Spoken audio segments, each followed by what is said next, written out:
Okay, सब हम start करने लगे हैं जीआईटी और हिपैटोबिलियरी सिस्टम। ठीक है, सबसे पहले हम करेंगे जीआई रिफ्लेक्सेस। हमारे पास 5 रिफ्लेक्सेस होते हैं। पहले बंदा खाना खाएगा, डिग्लूटेशन और स्वैलोइंग रिफ्लेक्स। फिर होता है एंटेरोगैस्ट्रिक रिफ्लेक्स, गैस्ट्रोकोलिक, गैस्ट्रोइलियल और डेफिकेशन रिफ्लेक्स। डिग्लूटेशन खाना खा मतलब लास्ट में डेफिकेशन होगी, पहले स्वैलोइंग होगी, डेफिकेशन होगी।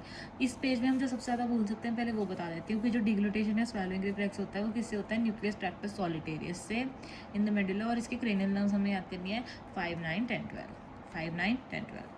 और डेफिकेशन रिफ्लेक्स जो है वो उसकी फर्स्ट अर्ज टू डेफिकेट होती है 18 mmHg पे, इनवॉलंटरी डेफिकेशन होती है 55 mmHg पे। ठीक है, तो ये थोड़े से वॉलेटाइल सब चीज़ें हैं जो हम इस पेज पे भूल सकते हैं। उसके बाद देखो जो की एक्शंस हैं वो क्या होंगे डिग्लूटेशन या स्वेलिंग रिफ्लेक्स के, कि इसमें क्या होगा, पहले तो खाना खाएंगे तो एलिवेशन ऑफ सॉफ्ट पैलेट होएगी जो क्लोज करेगी पैसिव एंड रिज को, ताकि नेजल रिगर्जिटेशन ना हो, मतलब ऊपर वाला गेट बंद कर दिया। फिर उसके बाद ग्लॉटिस क्लोज हो जाएगा ताकि एयरवे वाला गेट बंद हो जाए, एयरवे की भी प्रोटेक्शन हो जाए। उसके बाद अपर ईसोफेजियल स्फिंक्टर रिलैक्स होएगा ताकि फूड जो है वो ईसोफेगस में चला जाए। ये हो गया स्फेरिक रिफ्लेक्स। उसके बाद एंटेरोगैस्ट्रिक रिफ्लेक्स, इसमें क्या होता है gas reflex where duodenum inhibits enterogastric. तो ये एंटेरो इनहिबिट कर रहा है गैस्ट्रिक को कि पेट हो गया, बस हो गया, बस पेट भर गया। तो reflex where duodenum inhibits the gastric motility and emptying. इसके क्या क्या हार्मोन्स होते हैं इसमें, CCK, secretin, peptide, Y Y. Y Wai noodles नहीं खाना चाहिए, तो मतलब ये वाले नहीं खाना चाहिए, बस हो गया। उसके बाद स्टिमुलस फैट सबसे ज़्यादा, देन प्रोटीन, देन कार्बोहाइड्रेट्स। तो फैट सबसे ज़्यादा एंटेरोगैस्ट्रिक रिफ्लेक्स कराता है कि अब हमें और नहीं खाना। ठीक है, कार्बोहाइड्रेट सबसे कम, क्या तभी भूख लगती रहती है बार बार। मेन मीडिएटर्स इसके क्या है, ड्यूडेनल एसिडिटी और increase osmotic osmolarity of chyme. Duodenal acidity है, ये गैस्ट्रिक एसिडिटी नहीं है, तो कंफ्यूज नहीं होना। उसके बाद गैस्ट्रोकोलिक और गैस्ट्रोइलियल, ये काफ़ी सिमिलर से हैं। इसमें क्या होगा, गैस्ट्रोकोलिक की अगर स्टमक की डिस्टेंशन होती है तो वो कोलोनिक मोटिलिटी को बढ़ाता है। It is more pronounced in children. It is responsible for urge to defecate after meals. तो बच्चे, छोटे बच्चे जैसे ही दूध पियेंगे, खाना खाएंगे, तभी उनको होने लग जाता है कि अब हमने डेफिकेशन का मतलब करना है, डेफिकेशन। गैस्ट्रोइलियल रिफ्लेक्स भी ऐसे है कि जब स्टमक की डिस्टेंशन होगी तो इलियल पेरिस्टाल्सिस बढ़ेगा, इलियोसिकल वाल्व रिलैक्स करेगा और जो भी ओल्ड इलियल कंटेंट्स है वो कोलन में मूव करेंगे। उसके बाद डेफिकेशन रिफ्लेक्स का मैकेनिज्म क्या है कि सबसे पहले रेक्टम की डिस्टेंशन होगी और दोनों एक्सटर्नल और इंटरनल एनल स्फिंक्टर जो है वो रिलैक्स करेंगे। पहले इंटरनल एनल स्फिंक्टर रिलैक्स करेगा, वो इनवॉलंटरी होता है बाय पैरासिम्पैथेटिक। फिर एक्सटर्नल एनल स्फिंक्टर रिलैक्स करेगा, वो वॉलंटरी होता है अपने कंट्रोल में। फर्स्ट अर्ज मैंने बता दिया 18 mmHg पे होगी, इनवॉलंटरी डेफिकेशन हो जाएगी 55 mmHg पे। इस पेज पे ये दोनों होंगे।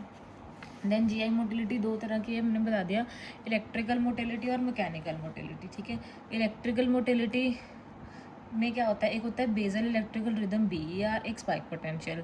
जो बेजल इलेक्ट्रिकल रिदम है ना वो जनरेट करते हैं इंटेस्टाइनल सेल्स ऑफ कहाल -45 to -65 मिलीवोल्ट। ये जो है ये बेजल है, ये कॉन्ट्रैक्शन नहीं कराएगा, ये बस एक प्री कॉन्ट्रैक्शन पोटेंशियल है जो ऑल द टाइम प्रेजेंट होता है। पर स्पाइक पोटेंशियल क्या है, ये पोटेंशियल है that causes contraction only when excited. ठीक है, स्पाइक पोटेंशियल है, ये नीचे बेस में एक बेजल इलेक्ट्रिकल रिदम है बस। तो जब भी स्पाइक पोटेंशियल बढ़ेगा तो इलेक्ट्रिक कॉन्ट्रैक्शन होगी। ठीक है, BER मैक्सिमम किस में होता है, स्मॉल इंटेस्टाइन में, जिसमें सबसे ज़्यादा ड्यूडेनम में होता है, और मिनिमम किस में होता है, सीकम में। ठीक है, लार्ज इंटेस्टाइन में बेसिकली। तो जो एसिटाइल कोलिन है वो क्या करता है, कॉन्ट्रैक्शन उसने करानी है तो वो, क्योंकि पैरासिम्पैथेटिक है, पैरासिम्पैथेटिक के टाइम पे ही जीआई की चीज़ें होती हैं, तो इंक्रीज स्पाइक पोटेंशियल करेगा और इंक्रीज़ करेगा कॉन्ट्रैक्शन और मोटिलिटी को। और जो एपिनेफ्रिन है सिंपैथेटिक, वो डिक्रीज़ करेगा स्पाइक पोटेंशियल को और डिक्रीज़ करेगा कॉन्ट्रैक्शन और मोटिलिटी। ठीक है, उसके बाद आता है mechanical motility, that is fed state और फास्टिंग स्टेट में। फेड स्टेट जो है उसमें क्या होता है, खाना पड़ा हुआ है, अब उसे आगे लेके जाना है। पहले सेगमेंटेशन होगी, मतलब ऐसे गोल गोल मूवमेंट होगी, चर्निंग ऑफ फूड। फिर उसको आगे ले जाने के लिए पेरिस्टाल्सिस करना पड़ेगा, दैट इज़ हमें पुश करना पड़ेगा फूड को फॉरवर्ड। तो उसके लिए पहले हमें चाहिए कॉन्ट्रैक्शन और रिलैक्सेशन। कॉन्ट्रैक्शन कराने के लिए हमें दो चीज़ें कौन सी चाहिए, एसिटाइलकोलिन और सब्सटेंस पी। रिलैक्सेशन कराने के लिए VIP और NO चाहिए। ठीक है। तो एकलज्या कार्डिया में क्या होता है, वीआईपी नहीं होता, वो आगे नहीं जाता, खाना रिलैक्स नहीं हो पाता, ठीक है, ये वाला स्टेप नहीं हो पाता। अब आ गया फास्टिंग स्टेट में। फास्टिंग स्टेट में क्या होता है कि अब हमें चाहिए कि भाई खाना जो है सफाई हो जाए, जो भी पहले का बचा क्लियर हो अगले के लिए।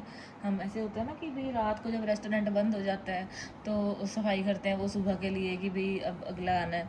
तो इसमें क्या है, एमएमसी माइग्रेटरी मोटर कॉम्प्लेक्स होता है, जिसकी हाउस कीपिंग मूवमेंट होती है। हाउस कीपिंग वाले आते हैं रात को रेस्टोरेंट्स में अपना सुबह के लिए सफाई करने। तो ये है 90 to 120 minutes after food intake, जब खाना खाने के बाद 2 घंटे हो जाते हैं तो ये मोटेलिन आता है झाड़ू मारने यहाँ पे, ठीक है। It sweeps through the intestine to clear residual fluid, hence it is also known as housekeeping waves. इसकी स्पीड कितनी होती है, 5 सेंटीमीटर पर मिनट में। 5 मिनट ऐसे याद करो, 5 मिनट लगाते हैं सफाई करने में, तो 5 सेंटीमीटर पर मिनट की स्पीड पे भी एमएमसी चलता है। और ये जो मोटेलिन जो है इसको कौन वो कराता है, इसको एगोनिस्ट कौन सा होता है इसका, मैक्रोलाइड्स।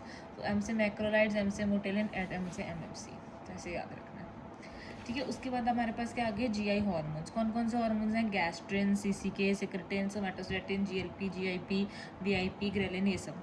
तो गैस्ट्रिन जी से है तो वो जी सेल से आएगा। सीसीके में हमें याद रखना आई सीसीके, जैसे कि आई पैड, आईफोन, ये सब होता है ना, तो आई सीसीके, तो सीसीके आता है आई सेल से, जो कि ड्यूडेनम और स्मॉल इंटेस्टाइन में हो गए। सिक्रेटिन एस से, तो एस सेल से आएगा ड्यूडेनम के, ठीक है। सोमैटोस्टेटिन जो है वो डी सेल से आएगा, हमें याद रखना सोमैटोस्टेटिन स्लोज डाउन, ये सब कुछ कम करता है, तो S D slows down D cell से। उसके बाद जीएलपी जीआईपी जो है वो के सेल से, के जी याद रखना है, ठीक है, तो वो के सेल से आएगा। और वीआईपी तो पैरागैंग्लियोनिक, मतलब कुछ पैरासिम्पैथेटिक गैंग्लिया एंटेरिक न्यूरॉन से आता है वीआईपी, वेसोएक्टिव इंटेस्टाइनल पेप्टाइड, ठीक है। गैस्ट्रिन जो है, गैस्ट्रिन जी सेल्स ये क्या कराते हैं, गैस्ट्रिक एसिड की सिक्रीशन को बढ़ाते हैं और गैस्ट्रिक मोटिलिटी कराते हैं। Most potent stimulus for gastrin release क्या है, जीआरपी फ्रॉम वेगस नर्व। पहले वेगस नर्व से जीआरपी, गैस्ट्रिन रिलीजिंग पेप्टाइड ऐसा कुछ होता है, ये आएगा, वो गैस्ट्रिन को रिलीज़ कराएगा जी सेल से। फिर मतलब ये आगे कराया हुआ है इन्होंने कि अभी पढ़ लेते हैं एसिड कैसे बनता है। पहले वेगस नर्व है वो जीआरपी रिलीज़ करेगा, वो गैस्ट्रिन रिलीजिंग पेप्टाइड को जो है वो जी सेल्स पे एक्ट करेंगे ताकि गैस्ट्रिन रिलीज़ हो। तो ये एंटेरोक्रोमेफिन सेल्स इन सबको जाके हिस्टामिन रिलीज़ कराएंगे। फिर वो पेराइटल सेल्स एक्टिवेट होंगे और HCl इंट्रिंसिक फैक्टर आएगा। ये सब कुछ इनिबिट कौन करेगा, जीआरपी को इनिबिट कौन करेगा, सोमैटोस्टेटिन, जो सब कुछ स्लो डाउन करेगा फ्रॉम डी सेल्स, ठीक है। तो ये जो है गैस्ट्रिन बढ़ेगा किस में, ज़ोलिंगर एलिसन सिंड्रोम में, जिसमें गैस्ट्रिनोमा हो जाता है, most common pancreatic neuroendocrine tumour हो जाता है, ठीक है, गैस्ट्रिनोम बहुत ज़्यादा बनने लग जाएगा। क्रॉनिक एट्रोफिक गैस्ट्राइटिस में, और क्रॉनिक पीपीआई थेरेपी अगर देते रहेंगे तो, ठीक है। सीसीके जो है वो क्या कर रहा है, वो और जो बाकी सिक्रीशंस है उन्हें बढ़ाएगा आप सीसीके, ठीक है। पैंक्रियाटिक एक्सोक्राइन सिक्रीशंस को बढ़ाएगा, गॉल ब्लैडर की कॉन्ट्रैक्शन कराएगा, तो इसे कोलागॉग भी बोलते हैं, ठीक है। अब सिक्रेटिन क्या है, सब कुछ नहीं, हाँ सिक्रेटिन, सिक्रेटिन और सोमैटोस्टेटिन में कंफ्यूज नहीं होना। सिक्रेटिन का नाम में ही सिक्रेट है, तो वो तो सिक्रेट ही करा रहा है, सोमैटोस्टेटिन स्लो डाउन करा रहा है, ठीक है। तो सिक्रेटिन जो है वो पैंक्रियाटिक बाइकार्बोनेट सिक्रीशन को बढ़ाता है, बाइल की सिक्रीशन को बढ़ाता है। तो ये वाली ये थोड़ी एसिडिक मीडियम को कम कर रहा है, ठीक है। बाइकार्बोनेट की सिक्रीशन को बढ़ा रहा है, बाइल सिक्रीशन को बढ़ा रहा है। तो बाइल एसिड्स है वो स्ट्रॉन्गेस्ट क्लोरेटिक्स होते हैं, ठीक है। क्लोराइड को ही कम, HCl को बेसिकली कम करेगा, Cl H इन सबको कम करेगा, बाइकार्बोनेट को बढ़ाएगा। उसके बाद आ गया सोमैटोस्टेटिन, जो कि स्लो डाउन करता है सब कुछ। सोमैटोस्टेटिन एनालॉग कौन सा पढ़ा था हमने, ऑक्ट्रोटाइड, जो कि हम यूज़ करते हैं in treatment of acromegaly, carcinoid, VIPoma, variceal bleeding, इन सब में हम यूज़ करते हैं। इट स्लोज डाउन एवरीथिंग, ठीक है। पर स्लो डाउन होने से क्या हो जाएगा, बाइल जो है वो जाएगा नहीं, वहीं बैठा रहेगा, तो गॉल स्टोन्स बन जाएंगे, ठीक है, गॉल ब्लैडरोस्टेसिस हो जाएगा। तो ये इसका साइड इफेक्ट है। उसके बाद जीएलपी या जीआईपी, गैस्ट्रिक इनहिबिटरी पेप्टाइड, ठीक है। इससे क्या हो रहा है, जीएलपी एनालॉग्स कौन सा क्या है हमने, जीएलपी एनालॉग सीमाग्लूटाइड। तो याद रखो जो हम पढ़ते हैं वो कहाँ से आया, वो सोमैटोस्टेटिन एनालॉग है ऑक्ट्रोटाइड, जीएलपी एनालॉग है सीमाग्लूटाइड, ठीक है। जीएलपी एनालॉग सीमाग्लूटाइड ये सब के सेल से हो रहा है, हम पता है। तो ये गैस्ट्रिक एसिड की सिक्रीशन को कम करेंगे और ये इंसुलिन की रिलीज़ को बढ़ाएंगे, तभी हम इसको यहाँ यूज़ कर रहे हैं डायबिटीज़ में, ठीक है। गैस्ट्रिक एसिड कम करेंगे, इंसुलिन को बढ़ाएंगे। यहाँ पे एक हमारे पास इंपॉर्टेंट क्या है, इंक्रेटिन इफेक्ट, के ये मार्क कर लेती हूँ मैं। इसका मतलब क्या होता है इंक्रेटिन इफेक्ट का, कि जब ओरल ग्लूकोज हम देंगे तो वो इंसुलिन ज़्यादा रिलीज होएगा as compared to IV glucose. ठीक है, तो ओरल देने से इंसुलिन ज़्यादा बन रहा है, दिस इज इंक्रेटिन इफेक्ट। उसके बाद VIP में क्या है, वेजो एक्टिव इंटेस्टाइनल पेप्टाइड। ये क्या करता है, ये वाटर और इलेक्ट्रोलाइट सिक्रीशंस को बढ़ाता है इंटेस्टाइन की। ठीक है, तो अगर ये बहुत ज़्यादा हो जाएगा, बहुत ज़्यादा पानी हो जाएगा तो डायरिया होने लग जाएगा। तो VIP ओमा जब हो जाता है तो WDHA सिंड्रोम होता है, जिसमें क्या होता है वाटरी डायरिया, हाइपोकैलीमिया क्योंकि बहुत ज़्यादा पोटेशियम लूज होएगा स्टूल में, और एक क्लोराइडिया क्योंकि गैस्ट्रिक एसिड को इनहिबिट कर देगा ये। ठीक है, ग्रेलिन भी होता है। ग्रेलिन क्या होता है भाई, खाना खाओ ग्राउल करता है बंदा, हंगर का हार्मोन है ये ग्रेलिन, ये प्राडर विलाय में बढ़ जाता है। ठीक है, तो ये सब चीज़ें ग्रेलिन के अभी आगे आ जाएंगी। ये डायग्राम में देख लो, यहाँ पे हमारे पास एंट्रम में G सेल्स हैं जो गैस्ट्रिक बनाते हैं, पाइलोरस में D सेल्स है सोमेटोस्टेटिन बनाते हैं, और ड्यूडेनम में सारे KSI ये वाले सेल्स हैं। ठीक है, अब इसमें मैंने कुछ एक्स्ट्रा इन्फॉर्मेशन जो लिखी है वो पढ़ लो। माल्टोमा क्या होता है, gastric MALT lymphoma, it is mucosa associated lymphoid tissue. इसमें क्या होता है, low grade B cell lymphoma associated with H pylori infection, H pylori maltoma होता है। इसकी पैथोजेनेसिस क्या है, ये क्रॉनिक एंटीजन स्टिमुलेशन हो जाती है, where persistent infection leads to continuous activation of proliferation of B cells in the MALT. ठीक है, फिर उसके बाद एक और पॉइंट्स क्या लिखे हैं, radiation injury after rapidly dividing cells making. इसमें क्या है, जब रेडिएशन होता है तो उससे क्या होता है कि DNA डैमेज होता है, रैपिडली डिवाइडिंग सेल्स डैमेज हो जाएंगे, तो GI epithelium highly radio sensitive हो जाएगा, उसकी एपिथेलियल रीजनरेशन कम हो जाएगी, म्यूकोजल ब्रेक डाउन हो जाएगा और वाटरी डायरिया हो जाएगा। तो ये बता रहे हैं कि रेडिएशन में वाटरी डायरिया क्यों होता है, क्योंकि वो भी इतना सेंसिटिव हो जाता है, उसका एपिथेलियम रीजनरेटिंग नहीं कर पाता। और सबसे ज़्यादा कौन से अफेक्टेड सेल्स होते हैं, intestinal crypt stem cells in the crypts of Lieberkuhn, जो स्टेम सेल्स होते हैं वो सबसे ज़्यादा अफेक्ट होते हैं। तो ये होता है रेडिएशन इंजरी में। और अगर टोटल पैरेंटल न्यूट्रिशन देंगे TPM, तो risk of developing gall bladder stasis and gall stone जो है वो कम हो जाएगा। क्यों, क्योंकि इंटेग्रल स्टिमुलेशन होती है। नहीं, बात दोबारा सुनो, जो TPN है उसमें रिस्क रहता है गॉल ब्लैडर स्टेसिस और गॉल स्टोन का, क्योंकि एंटेरल स्टिमुलेशन ही डिक्रीज हो जाती है। ठीक है, तो वो मतलब कर ही नहीं पाता उन्हें स्टिमुलेट कि भी हाँ गॉल ब्लैडर को कुछ दो। नॉर्मली क्या होता है, food in the duodenum stimulates the I cells to release CCK। ठीक है, फिर ये CCK क्या करता है, गॉल ब्लैडर को कहता है भी कॉन्ट्रैक्ट करो, लेकिन और वो दो। लेकिन TPN में क्या होता है, न्यूट्रिशन इसको तो बाईपास ही कर जाएगा, तो CCK सिक्रीशन कम हो जाएगी, तो गॉल स्टेसिस और गॉल ब्लैडर के चांसेस TPN में रहते हैं। ठीक है, रिस्क रहता है गॉल ब्लैडर स्टेसिस और ये जो है ये इंक्रीज होता है, क्यों, due to decrease integral stimulation, I cell CCK जो है वो कम हो जाएगी। ठीक है, नेक्स्ट आ गया GI सिक्रीशंस। जो एक पहले बता दें, ब्रूनर ग्लैंड कहाँ पे थे, Brunner gland sub mucus glands located in the first part of duodenum that secretes alkaline mucus. तो एसिडिक होकर जो गैस्ट्रिक से आया होता है उसको अल्कलाइन बनाने के लिए ये है। अब GI सिक्रीशंस मैक्सिमम सिक्रीशंस कहाँ पे होती हैं, स्मॉल इंटेस्टाइन में, देन स्टमक में। मोस्ट अल्कलाइन हमें पता है ब्रूनर जो है ड्यूडेनम में, मोस्ट एसिडिक स्टमक में। अब अगर कोई पूछे कि मैक्सिमम पोटेशियम कहाँ है, क ठीक है, क किरण, तो क्या याद रखना है कि मैक्सिमम के की कंसंट्रेशन, अमाउंट नहीं पूछी, मैक्सिमम पोटेशियम की क से कंसंट्रेशन क से कोलन में होती है। ठीक है, मैं यहाँ बना ही देती हूँ क क क क क। और अगर मैक्सिमम पोटेशियम अमाउंट पूछी हो तो किस में होगी, सलाइवरी ग्लैंड्स में। मिनिमम सोडियम की कंसंट्रेशन पूछी हो तो भी सलाइवरी ग्लैंड में। ठीक है, अब सलाइवरी ग्लैंड, अब ये सलाइवा के अंदर नहीं है, ये सलाइवरी ग्लैंड के अंदर है, तो ऐसे याद रखना सलाइवरी ग्लैंड में मैक्सिमम पोटेशियम है, और मतलब असली में जो सलाइवा है उसमें तो पोटेशियम कमी है। बस तुम एक में याद रखो कि सलाइवरी ग्लैंड में मैक्सिमम। अब स्टेप्स ऑफ सलाइवा फॉर्मेशन भी देख लो कि जो NaCl है वो रीअब्जॉर्ब हो जाता है। ठीक है, पोटेशियम और बाइकार्बोनेट सिक्रीट हो जाते हैं। ठीक है, तो प्राइमरी एसिनार सेल से प्राइमरी सिक्रीशन आई, फिर उसके बाद Na और Cl, इसको ऑर्डर याद रखो, NaCl पोटेशियम बाइकार्बोनेट।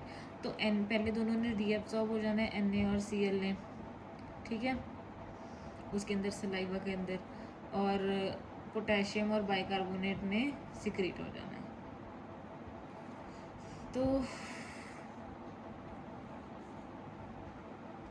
ऐसा रखो AP active passive active acid. और अब ये ग्राफ्स भी देख लो कि अगर तो हमें पता है कि एक ग्राफ है जिसके अंदर H और Cl ज़्यादा है तो क्या होगा, वो ऑब्वियसली स्टमक। अगर कोई ऐसा ग्राफ है जिसमें सोडियम और पोटेशियम तो कांस्टेंट है लेकिन बाइकार्बोनेट थोड़ा सा Cl से ज़्यादा है, तो हाई कंसनट्रेशन ऑफ बाइकार्बोनेट और ये सोडियम पोटेशियम कांस्टेंट है, तो वो पैंक्रियाटिक जूस होएगा। सलाइवा में क्या होगा, इंक्रीज कंसनट्रेशन ऑफ Na, इसके अंदर Na ज़्यादा होगा, ठीक है, क्योंकि Na यहाँ पर रीअब्सॉर्ब हो रहा था ना।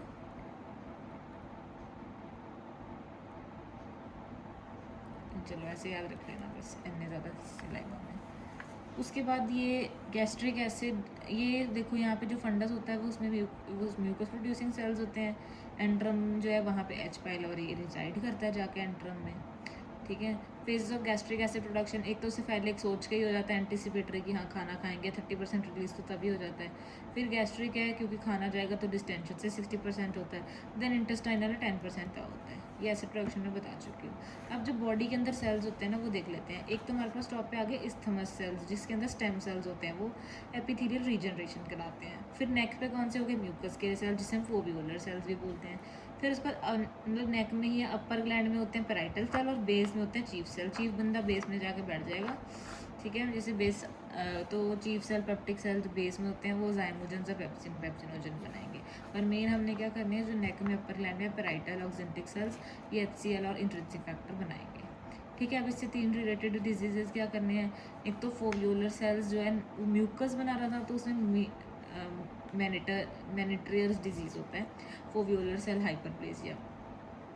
ये जाइंट गैस्ट्रिक फोल्स और प्रोटीन लॉस कराता है, ठीक है, किसके अंदर जाइंट गैस्ट्रिक फोल्स होते हैं और प्रोटीन लॉस कराता है। ये हाइपरप्लेजिया अगर हो जाए ऑब्वियसली फोल्स बन जाएंगे, प्रोटीन लॉस हो जाएगा। उसके बाद गैस्ट्रिनोमा और परनीशियस अनीमिया, ये दोनों ये दोनों पेराइटल सेल्स के हैं, ठीक है। अगर तो गैस्ट्रिनोमा हो जाए तो पेराइटल सेल हाइपरट्रोफी हो जाएगा तो गैस्ट्रिन बहुत ज़्यादा बनेगा। परनीशियस अनीमिया हो जाए तो डिक्रीज और डिस्ट्रक्शन ऑफ पेराइटल सेल्स हो जाएगा। लो इंट्रिंसिक फैक्टर जो है वो कॉज करेगा विटामिन B12 की डेफिशिएंसी, ठीक है। उसके बाद एसिड सप्रेसेंट्स देख लेते हैं क्या है। एक तो होता है PPIs, ये देखो प्रोटॉन पंप इनहिबिटर, जहाँ हमारे पास H और K का ATPase पंप होता है। Primary active transport proton pump होता है, ये प्राइमरी एक्टिव ट्रांसपोर्ट, तो इसको इनहिबिट करने के लिए प्रोटॉन पंप इनहिबिटर्स होते हैं। और हम क्या कर सकते हैं, देखो इसमें जो M1 है उसे ही ब्लॉक कर सकते हैं, ठीक है, जो एसिटाइलकोलिन को आने ही नहीं देगा, फिर उसके बाद वेगस को स्टिमुलेट ही नहीं करने देगा, ठीक है। कौन से होते हैं M1 blockers, pirenzepine telenzepine, it reduces vagus stimulation of parietal cells. उसके बाद यहाँ पे हम प्रोस्टाग्लैंडिन एनालॉग्स दे सकते हैं, ठीक है, जो जैसे कि मीजोप्रोस्टॉल, ये मोस्ट स्पेसिफिक है, ट्रीटमेंट है फॉर NSAID इंड्यूस्ड अल्सर, लेकिन फिर भी ड्रग ऑफ चॉइस PPIs ही रहते हैं। मीजोप्रोस्टॉल को ऐसे ही नहीं कॉमनली यूज़ कर सकते ना। तो एक तो ये हो गया M1, एक ये हो गया प्रोस्टाग्लैंडिन एनालॉग्स। फिर दूसरा हम क्या कर सकते हैं, एक तो PPIs अभी हम पढ़ते हैं, और एंटासिड्स होते हैं, ठीक है। एक हिस्टामिन ब्लॉकर्स हो सकते हैं, हिस्टामिन एसिड रिलीज कराता है ना, तो हिस्टामिन को ब्लॉक कर सकते हैं, वो अगले पेज में पढ़ते हैं। उससे पहले ये देख लो क्या होता है एंटेरिक नर्वस सिस्टम। ये क्या होता है, it coordinates motility, secretion and blood flow, it works independently of CNS, मतलब ये कनेक्टेड होता है हमारे ब्रेन से, CNS से, पर ये नहीं है कि भाई वही हमें कंट्रोल करते हैं, इंडिपेंडेंटली काम करता है अपना, बट हाँ उससे थोड़ा सा मॉड्यूलेट हो सकता है। जो इंटेस्टाइनल सेल्स ऑफ कहाल्स हैं वो इसमें पेसमेकर्स होते हैं, ठीक है। जो इसमें अगर ये हमारा एंटेरिक नर्वस सिस्टम डिसरेगुलेट हो जाए तो IBS हो जाता है, मतलब इरिटेबल बाउल सिंड्रोम, ठीक है। उसके बाद दो होते हैं हमारे पास इसके अंदर प्लेक्सस, एक मायंटेरिक प्लेक्सस और एक सब म्यूकस या मीजनस प्लेक्सस। मीजनस में S आ रहा है ना तो सब म्यूकोजल होता है, ठीक है। मायोटेरिक्स और रेफ्लेक्सेस होता है। मायोटेरिक्स मसल लग रहा है तो it is between the muscle layers. इसका फंक्शन क्या है, मोटिलिटी कराना, और ये एंटायर जीआईटी में होता है, पूरी जीआईटी मस्कुलर है। सब म्यूकोस जो है वो मीजनर में एसएसआर है, सब म्यूकोस में भी एसएसआर है। ये एस से ही सिक्रीशन कराता है, ब्लड फ्लो कराता है, और ये एस से ही स्मॉल इंटेस्टाइन में होता है। इसमें सब कुछ एस वाला है। सब म्यूकोजल मीजनर्स, ठीक है, सिक्रीशन कराता है, स्मॉल इंटेस्टाइन कराता है। इसमें मसल है, मसल के अंदर एम से मोटिलिटी, एम से मायोटेरिक, एम से मसल, और ये इंटायर जीआईटी में होता है, और ठीक है। उसके बाद आगे हमारे पास अगले वाले ड्रग्स जैसे कि प्रोटॉन पंप इनहिबिटर्स, पीपीआई, वो कौन कौन से हैं, पेंटोप्राजोल, ओमिप्राजोल, लैंसोप्राजोल, ये सब जो होते हैं हमारे पास, ये ओवरऑल ड्रग ऑफ चॉइस होते हैं हमारे फॉर एसिड सिक्रीशन। ये हिट एंड रन ड्रग्स हैं, मतलब कि सुसाइडल इनिबिशन करते हैं ये। Its effect last beyond it's half life because the drug irreversibly destroys the proton pump. ठीक है, तो आते हैं, हिट एंड रन है, चले जाते हैं। मतलब कहने का मतलब वो बस सुसाइडल इनिबिशन क्या होती है कि ये ना प्रोटॉन पंप को ना एक बार ही ख़त्म ही कर देते हैं। ये नहीं है कि प्रोटॉन पंप को ब्लॉक करके बैठे हैं, रोक के बैठे हैं, या आएंगे प्रोटॉन पंप को डिस्ट्रॉय ही कर देंगे। ठीक है, तो जब तक तो अगला प्रोटॉन पंप बनता नहीं है ना, तब तक इनका एक्शन ख़त्म नहीं होता। तो इससे नहीं फ़र्क पड़ता कि इनकी हाफ लाइफ कितनी आई है, उसको मार के ही चलेंगे। साइड इफेक्ट्स इसका क्या होता है, अगर हम बहुत सारे पीपीआई यूज़ कर देंगे तो स्यूडोमेम्ब्रेनस कोलाइटिस हो जाता है, क्लोस्ट्रीडियम डिफिसिट इन्फेक्शन हमें पता है। ठीक है, और क्योंकि एसिड नहीं होगा, एसिडिक इन्वायरमेंट नहीं होगा, तो फिर इंट्रिंसिक फैक्टर के लिए हमें इंट्रिंसिक फैक्टर एक्टिवेट नहीं होगा तो B12 की भी डेफिशिएंसी होने लग जाती है। और हमें पता है कि हमने रीनल में किया था कि कुछ ड्रग्स जो है वो एलर्जिक इंटस्टिशियल नेफ्राइटिस कराते हैं, तो पीपीआईज भी थे उसमें, तो एलर्जिक इंटस्टिशियल नेफ्राइटिस हो सकता है, पी से निमोनिया हो सकता है। और जो बंदा बहुत ज़्यादा पीपीआईज खाते हैं उनमें हाई रिस्क ऑफ फ्रैक्चर होता है, तो कैल्शियम और मैग्नीशियम की डेफिशिएंसी हो जाती है। ठीक है, और किन में होती है risk of fractures, also with gliflozin या फेनेटोइन, इन सब में भी होते हैं। और ये जो B12 की डेफिशिएंसी है मेटफॉर्मिन या N2O से भी हो सकती है। ऐसी एक्स्ट्रा नॉलेज है अगर कभी कोरिलेट हो जाए, मेटफॉर्मिन, N2O, ग्लाइफ्लोजिन, फेनेटोइन। ठीक है, उसके बाद ओमिप्राजोल का एक स्पेसिफिक साइड इफेक्ट है कि एक CYP2C19 इनिबिटर है, तो इसको हम क्लोपिडोग्रेल के साथ नहीं दे सकते, क्योंकि क्लोपिडोग्रेल की एक्टिवेशन के लिए हमें ये 2C19 सिप चाहिए। तो अगर हम इन दोनों को एक साथ देंगे, ओमिप्राजोल और क्लोपिडोग्रेल को, तो there is therapeutic failure of clopidogrel therapy. मतलब जो बंदा ले रहा है ब्लड थिनर भी अपने सोच के कि हाँ मेरे को आगे स्ट्रोक ना हो, कुछ ऐसा मतलब ना हो, पर उसे पता ही नहीं है कि उसका क्लोपिडोग्रेल लेने का फ़ायदा ही नहीं हो रहा, क्योंकि वो उसको ओमिप्राजोल के साथ दे रहा है। तो ये बहुत बुरी बात है। उसको हम कुछ और दे देंगे, पेंटाप्रोजोल कुछ दे देंगे, पर ओमिप्राजोल नहीं देंगे। ठीक है, उसके बाद एंटासिड्स क्या होते हैं, एल्यूमिनियम हाइड्रोक्साइड और मैग्नीशियम हाइड्रोक्साइड को एक साथ दे दो, ये न्यूट्रलाइज कर देते हैं एक्शन। ठीक है, तो मैग्नीशियम मेक्स यू गो, तो मतलब मैग्नीशियम वैसे तो डायरिया कराता है और एल्यूमिनियम कॉन्स्टिपेशन कराता है, पर हम इनको एक साथ दे देंगे। उसके बाद कैल्शियम कार्बोनेट क्या करता है, कैल्शियम कार्बोनेट सोचो वाइट वाइट लग रहा है ना, मिल्क भी वाइट होता है, मिल्क एल्कलाई सिंड्रोम कराता है due to increase absorption of bicarbonate. तो बाइकार्बोनेट बहुत ज़्यादा एक्सेस में एब्जॉर्ब हो जाएगा तो मेटाबॉलिक एल्कलॉसिस हो सकता है, हाइपर कैल्सीमिया हो सकता है। ठीक है, excess calcium absorption in the distal nephrons, calcium ज़्यादा हो जाएगा। देखो कैल्शियम से पता लग रहा है हाइपर कैल्सीमिया होगा, कार्बोनेट से पता लग रहा है बाइकार्बोनेट की वजह से मेटाबॉलिक एल्कलॉसिस होगा, और इन सब से एक्यूट किडनी इंजरी हो सकती है। उसके बाद हमारे पास क्या होते हैं, वोनोप्राजन। वोनोप्राजन क्या है, एक न्यू ड्रग है, नाम से पता लग रहा है। प्राजो से याद रखना ना कि थोड़ा पीपीआई जैसी है, पर ये फ़र्क क्या है, पीपीआई इरिवर्सिबली इनिबिट करके जा रहे थे पंप को, लेकिन ये रिवर्सिबल ब्लॉक करते हैं प्रोटॉन पंप को, क्योंकि ये उसकी पोटेशियम वाली साइड पे एक्ट करते हैं, पोटेशियम बेंडिंग साइड पे। तो ये न्यू ड्रग हो गया वोनोप्राजोल। ये मैंने पहले बताया था कि H2 ब्लॉकर्स भी दे सकते हैं, सिमेटिडिन, फेमोटिडिन, निजाटिडिन, ठीक है, जो भी है। इसमें से जो सिमेटिडिन है वो सिप इनहिबिटर है। ठीक है, तो इस ये और ऊपर से डिस्को ड्रग्स में भी आता है, तो ये गायनेकोमास्टिया भी कराता है। पर इसमें हमारे पास एक न्यू H2 ब्लॉकर आया, वो क्या है, लेफुटिनाइड।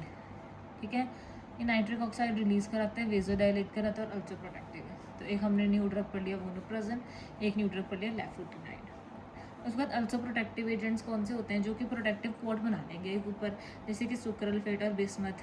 ठीक है। तो अगर इस इनके साथ ना हमें बाकी ड्रग्स को स्पेस करना पड़ता है बाय 120 मिनट्स 2 आवर्स। मतलब अगर ये दवाई दिया तो और कोई ना 2-2 घंटे के लिए, क्योंकि वो तो एक प्रोटेक्टिव कोट बना के बैठे हुए हैं, वो ऐप कैसे करेगा। लेकिन इसका बिस्मथ का एक साइड इफेक्ट क्या है, ये ब्लैक टंग साइड इफेक्ट। ठीक है। एच पाइलोरी इरेडिकेशन प्रोग्राम्स देखो यहाँ पे हमारे पास एक ट्रिपल थेरेपी, एक क्वाड्रुपल थेरेपी। ट्रिपल थेरेपी में क्या है, कैप रेजिमेन, ठीक है। और क्वाड्रुपल थेरेपी में याद रखो बीएमटी और पीपीआई। ये थोड़ा बदल भी सकते हैं एंटीबायोटिक को, पर चलो एक ब्रॉडली ऐसे याद रखो कि ट्रिपल है कैप, वो है बीएमटी प्लस पीपीआई। तो उसमें भी पी का मतलब पीपीआई दोनों में है। इसमें कैप में और क्या है, क्लेरिथ्रोमाइसिन और अमोक्सिसिलिन। इसमें क्या है, बिस्मथ एक दे रहे हैं, एक पीपीआई दे रहे हैं और 2 एंटीबायोटिक्स दे रहे हैं, जैसे मेट्रोनिडाजोल और टेट्रासाइक्लिन दे रहे हैं। ठीक है, ये हो गया। अब नेक्स्ट आ गया कॉन्स्टिपेशन और डायरिया के लिए ड्रग्स। बस हमने 2-4 पेज और करने हैं। ठीक है। डायरिया और कॉन्स्टिपेशन में क्या होगा कि ट्रीटमेंट के लिए क्या क्या देंगे। सबसे पहले आप मुझे ये बताओ, कॉन्स्टिपेशन के लिए आप क्या देते हो, लैक्टुलोज सबको पता है ना, और क्या देते हैं, मिथाइल सेलुलोज। तो जिसमें से मिथाइल सेलुलोज है वो क्या है, बल्क फॉर्मिंग। ठीक है। और उसके अलावा हम ऑस्मोटिक एजेंट्स क्या देते हैं, लैक्टुलोज या पॉलीइथाइलिन ग्लाइकोल पेग। जो पेग है वो ड्रग ऑफ चॉइस है for IBS-C, irritable bowel syndrome, constipation वाला। ठीक है। या इन्फ्लेमेटरी कौन सा होता है, इरिटेबल ही होता है, ठीक है ना। हाँ, इरिटेबल बाउल सिंड्रोम कॉन्स्टिपेशन वाला, वो उसमें हम पेग देते हैं। और लैक्टुलोज को हम हेपेटिक एन्सेफेलोपैथी में यूज़ करते हैं। सोचो कहाँ तो हम लैक्टुलोज को कॉन्स्टिपेशन के लिए दे रहे हैं, और कहाँ हम उसको हेपेटिक एन्सेफेलोपैथी के लिए भी दे रहे हैं। क्यों? क्योंकि वो अमोनिया को निकालने में हेल्प करता है। ठीक है। Lactulose is used in hepatic encephalopathy. Lactulose decreases ammonia absorption. उसके बाद स्टिमुलेंट, इसके अंदर हम एक सेना और बिसाकोडिल देते हैं, है ना। इसबगोल पता नहीं क्या खाते रहते हैं लोग कॉन्स्टिपेशन में। चलो, सेना और बिसाकोडिल। अब सेना का साइड इफेक्ट क्या है, मेलानोसिस को लाए हो सकता है। ये देखो काली काली सी मेलानोसिस को लाए, पर इसमें क्या होता है, लाइपोफिशिएंट पिगमेंट की डेपोजिशन होती है। उसके बाद क्लोराइड चैनल एक्टिवेटर में लुबिप्रोस्टोन, ठीक है, और गुआनिल साइक्लेस एगोनिस्ट। बस ऐसा रख ले, क्लोराइड चैनल एक्टिवेटर लुबिप्रोस्टोन, यहाँ तक कर लिया। अब गुआनिल साइक्लेस एगोनिस्ट थोड़े बेकार से हैं, अगर होता है तो ठीक है। ये CFTR को एक्टिवेट करते हैं। लिनाक्लोटाइड, लिकानाटाइड, अजीब से हैं। 5-HT4 एगोनिस्ट क्या देते हैं, प्रूकैलोप्राइड। ठीक है। NH3 जो कि सोडियम हाइड्रोजन एक्सचेंजर पे एक्ट करेंगे, टेनापेनोर, सोडियम के एब्जॉर्प्शन को कम कर देंगे, tenapanor. Peripheral opioid inhibitor post of ileus में हम देते हैं।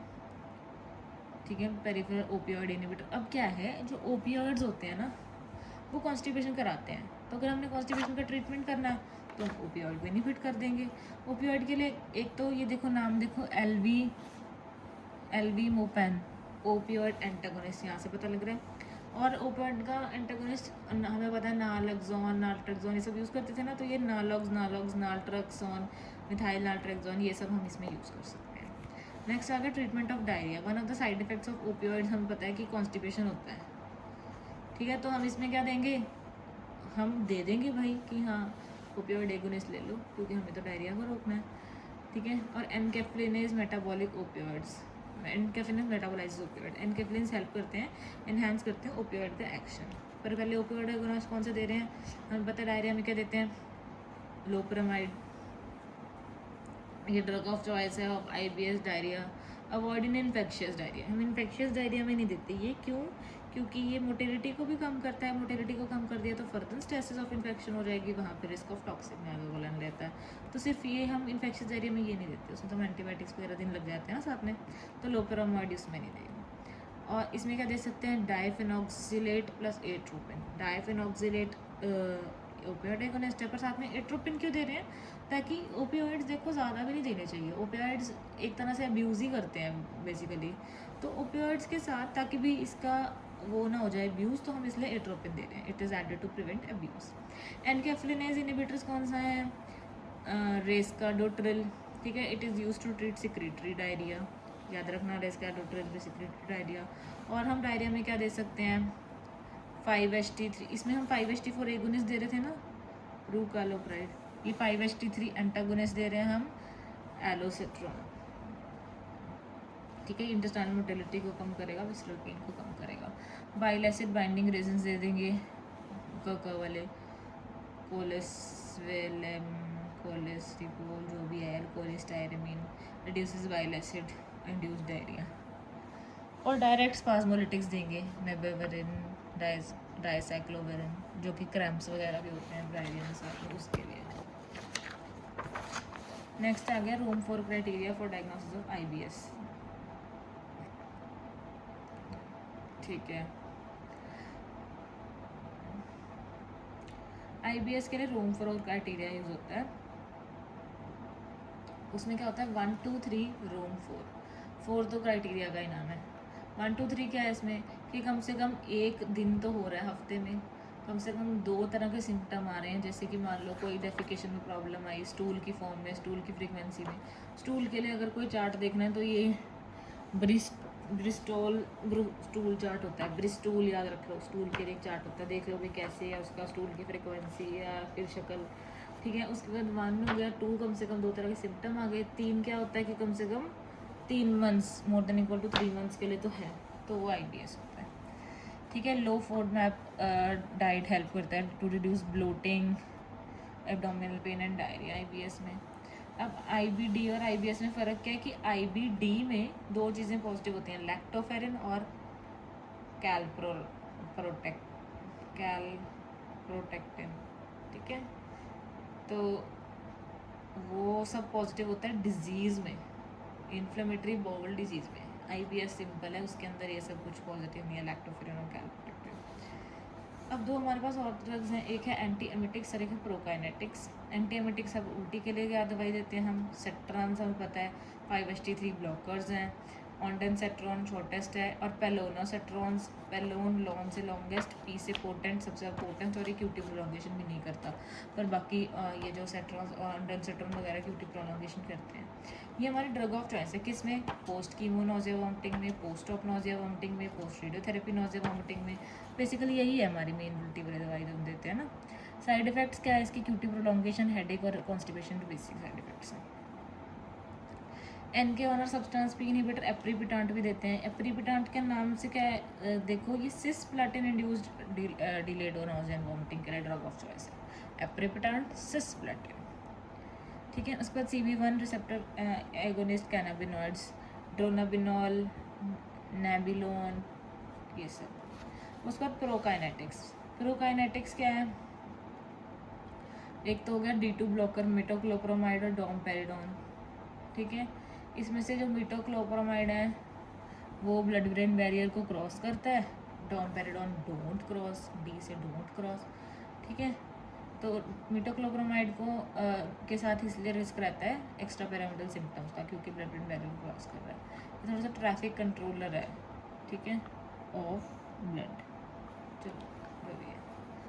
उसके बाद 5-HT4 एगोनिस्ट जैसे मोसाप्राइड और प्रूकालोप्राइड, इसको कहाँ पढ़ा था, ये 5-HT4 एगोनिस्ट दे रहे थे ना हमें प्रूकालोप्राइड कॉन्स्टिपेशन में, तो ये प्रोकाइनेटिक्स भी है।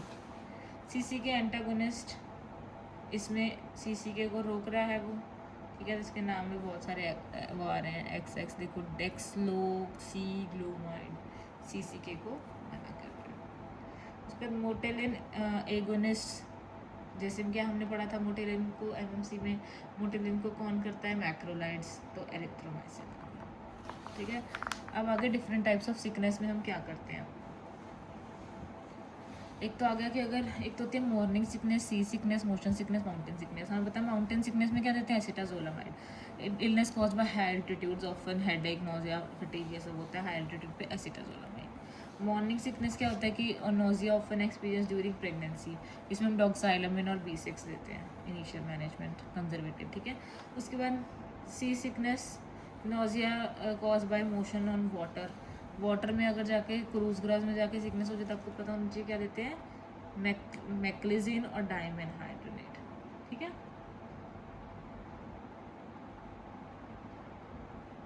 मैक्लिजिन और डाइमेनहाइड्रोनेट।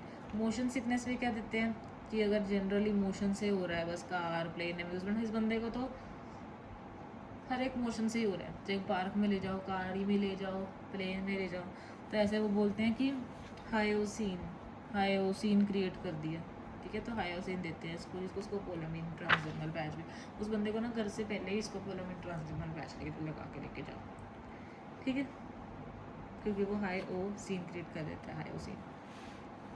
उसके बाद है एच पाइलोरी एसोसिएटेड गैस्ट्राइटिस और एक autoimmune gastritis pernicious anaemia. H pylori associated gastritis की लोकेशन क्या है, ये एंट्रम पे एक्ट करता है। इसमें ना एसिड और गैस्ट्रिन की प्रोडक्शन ज़्यादा फर्क नहीं पड़ता, बस ये एच पाइलोरी है तो ये किससे एसोसिएटेड होता है, एडिनोकार्सिनोमा, लिम्फोमा, और ये ज़्यादा लोअर सोशो इकोनॉमिक स्टेटा में अफेक्ट करता है। पर ऑटोइम्यून गैस्ट्राइटिस में क्या होता है कि जैसे कि ऑटो एंटीबॉडी बनेगी, जैसे परनीशियस एनीमिया में होता है कि ऑटो एंटीबॉडी बन जाती है अगेंस्ट दी परनीशियस सेल्स, ठीक है। तो ये बॉडी पे एक्ट करते हैं, इसमें एसिड प्रोडक्शन डिक्रीज होती है, फिर गैस्ट्रिन की प्रोडक्शन मार्केटली इंक्रीज होती है, ठीक है। एट्रोफी, एडिनोकार्सिनोमा और कार्सिनोइड ट्यूमर भी कराते हैं। तो ये हो गया एसोसिएशंस। नेक्स्ट है एसाइटिस, अभी के लिए इस वीडियो के लिए लास्ट टॉपिक, क्योंकि इसके आगे का पार्ट मैं नेक्स्ट वीडियो में कवर करूँगी। वैसे मैं चाहती थी कि यहाँ पे पुरानी डायरिया तक मैं कवर कर लूँ, बट चलो इट्स ओके, ये मैं नेक्स्ट पार्ट में करूँगी। सबसे पहले हम कर रहे हैं एसाइटिस। एसाइटिस में हम क्या कैलकुलेट करते हैं, किसी बंदे को एसाइटिस है, साग क्या होता है वो, serum albumin Asiatic albumin gradient, serum ascites albumin gradient, मतलब हम सीरम में एल्ब्यूमिन देखेंगे और एसाइटिक फ्लूइड में एल्ब्यूमिन देखेंगे, ठीक है, और इन्हें माइनस कर देंगे। तो इसको कैसे निकालते हैं, साग को serum albumin minus ascites albumin. तो अगर अब इसमें हमें वैल्यू क्या याद रखनी है, 1:1, सिंपल, साग 1:1, ठीक है। तो अगर तो साग ज़्यादा होगा 1:1 से, ठीक है, तो क्या करेंगे हम, उसके बाद हम मेजर करेंगे पोर्टल, हम देखें, फिर इसका मतलब ये होगा कि पोर्टल हाइपरटेंशन है। तो इसके बाद हम प्रोटीन में मतलब एसाइटिक प्रोटीन को चेक करेंगे, क्या किया, साग 1.1 से ज़्यादा है तो मतलब पोर्टल हाइपरटेंशन है, तो हम एसाइटिक प्रोटीन को चेक करेंगे। अगर तो एसाइटिक प्रोटीन मोर देन 2.5 है, मतलब ठीक है, लिवर काम कर रहा है, कोई ना कोई पोर्टल हाइपरटेंशन नहीं है, मतलब कोई ऑब्स्ट्रक्शन का ही कॉज है, जैसे बुर्कियारी हो गया, कॉन्स्ट्रिक्टिव पेरिकार्डाइटिस हो गया, IBC से ऑब्स्ट्रक्शन हो गया, ठीक है। बुर्कियारी क्या होता है कि हिपैटिक वेन्स में ऑब्स्ट्रक्शन मतलब होगी, ठीक है। तो ये सब ऑब्स्ट्रक्शन वाले काफ़ी कॉज हो गए। अगर लेस देन 2.5 है, मतलब लिवर सिरोसिस है कि लिवर बना ही नहीं रहा एल्ब्यूमिन, तो इसमें ही दिक्कत है। लोस आ गया अगर 1.1 से कम, तो क्या मतलब है कि पोर्टल हाइपरटेंशन तो नहीं है। अब कोई ना कोई फालतू का ना जनरलाइज एग्जीक्यूटिव कॉज हो सकता है, जैसे कि अगर फ्रॉथी यूरिन बोला है साथ में तो नेफ्रोटिक सिंड्रोम हो सकता है, फीवर, वेट लॉस की हिस्ट्री है तो TB हो सकता है, वेट लॉस की हिस्ट्री एल्डरली में है तो मैलिग्नेंसी हो सकता है, एक्यूट पेन है तो पैंक्रेटाइटिस हो सकता है। तो ये सब लोस आग में होता है। अब देखो एसाइटिक की वॉल्यूम अगर हमें अल्ट्रासाउंड पे डिटेक्ट करनी है तो कम से कम 50 to 100 ml फ्लूइड पे हमें अल्ट्रासाउंड पे डिटेक्ट हो जाता है। तो थोड़ा बहुत भी होगा तब भी अल्ट्रासाउंड पे तो हो ही जाएगा डिटेक्ट। पर शिफ्टिंग डलनेस और फ्लूइड से कराने के लिए हमें पेशेंट्स चाहिए, ठीक है। अब हम मेडिसिन में कराते होते थे, ठीक है, अगर तो हम उस पेशेंट को 500 रुपये देंगे तो वो हमारे लिए ये कर शिफ्टिंग डलनेस कराने को तैयार हो जाएगा। पर अगर हमें उससे फ्लूइड थ्रिल करानी है तो वो बोलेगा कि नहीं, मुझे 1500 रुपये दो, ठीक है। उसके बाद मैनेजमेंट ऑफ एसाइटिस, अगर तो माइल्ड है तो सिर्फ जैसे अल्ट्रासाउंड पे हल्का सा एसाइटिस दिख रहा है, फिर तो सॉल्ट रेस्ट्रिक्शन ही करेंगे, अभी कंजर्वेटिव। मॉडरेट है मतलब क्लिनिकल फीचर्स प्रेजेंट है तो हम क्या देंगे, डायरेटिक्स देंगे, फिरोसेमाइड फॉलोड बाय स्पाइरोनोलेक्टोन या एप्लेरोनॉन। इसमें ये पोटेशियम स्पेयरिंग डायरेटिक्स है ना, तो एल्डोस्टेरोन एंटागोनिस्ट जो भी थे ये, तो इसमें से जो ये एप्लेरोनॉन, इससे गायनेकोमेस्टिया नहीं होता, जिसको इससे होता है स्पाइरोलेक्टोन से। सीवियर है अगर कि मतलब रेस्पिरेटरी डिस्ट्रेस भी प्रेजेंट है तो हाई वॉल्यूम पैरासिंथेसिस हम करेंगे, 4 से 5 लीटर फ्लूइड निकालेंगे, उसका एल्ब्यूमिन देंगे, उसको सप्लीमेंट करेंगे। अगर तो 2.5 लीटर ज़्यादा रिमूव कर दिया तो एल्ब्यूमिन सप्लीमेंट देंगे। और अगर उसको साथ में फीवर भी है तो मतलब उसे SBP है, एसाइटिस प्लस फीवर। इसमें क्या होता है, हम हमेशा रिपोर्ट्स चेक करते हैं, जैसे उसमें कर देते हैं इंटर्नशिप में कि एसाइटिक न्यूट्रोफिल काउंट देखेंगे, मोर देन 250 पर mm³ अगर होगा तो उस बंदे को SBP है। मोस्ट कॉमन कॉज इसका होता है gram negative bacteria like E coli, तो उसमें ड्रग ऑफ चॉइस क्या होगा, 3rd जनरेशन सेफेलोस्पोरेंस जो बोलना है। एल्ब्यूमिन इन्फ्यूजन जो सर्वाइवल को एनहेंस करता है, ठीक है। So this was about ascites. हम नेक्स्ट वाला पार्ट कल करेंगे, दिस वाज अबाउट GIT।